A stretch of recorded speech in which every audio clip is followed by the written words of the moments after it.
Ce sont plus de 6000 personnes sourdes qui bénéficieront directement de ce nouveau projet pour la prévention, le diagnostic, le traitement, l'éducation et la réhabilitation de la surdité dans les territoires palestiniens. Un projet promu par la Fondation Jean-Paul II et cofinancé par le ministère italien des Affaires étrangères.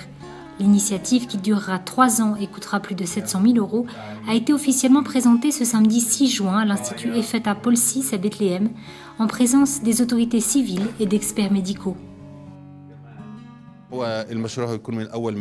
C'est un projet unique en son genre qui constitue un grand défi.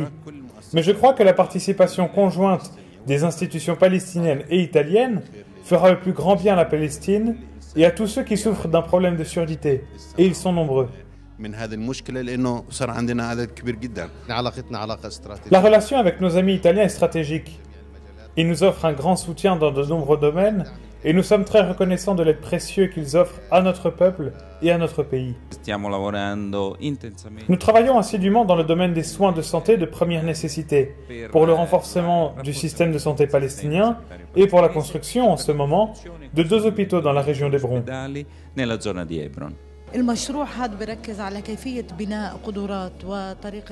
Ce projet confirme un processus de renforcement des capacités et envisage une méthode de traitement voulant établir des règles d'insertion de ces enfants dans la société.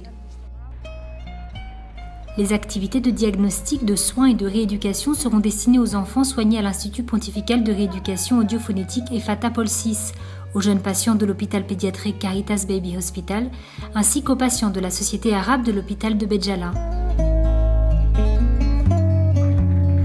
Tous les centres engagés depuis des années dans le secteur de la santé en Cisjordanie. Les activités de prévention et de sensibilisation seront menées en collaboration avec l'université de Birzeit et le ministère palestinien de la Santé.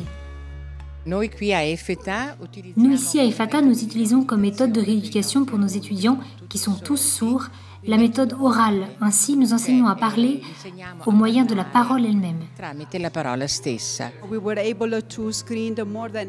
Nous avons effectué 8100 dépistages de nouveau-nés âgés de moins de 3 mois.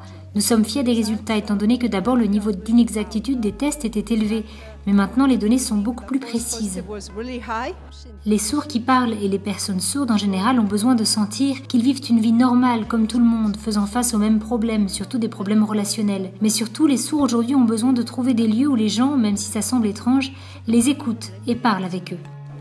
Un projet rendu possible par la contribution de centres italiens d'excellence comme l'Université de Sienne, la Maison pour le soulagement de la souffrance à San Giovanni Rotondo, la région Toscane, l'ASL de Cosenza, la Fondation Les Anges de Padre Pio, ainsi que grâce à des professionnels, des consultants qui ont offert leur expertise et leur expérience dans le soin des personnes sourdes, certains notamment avec l'aide de technologies de pointe.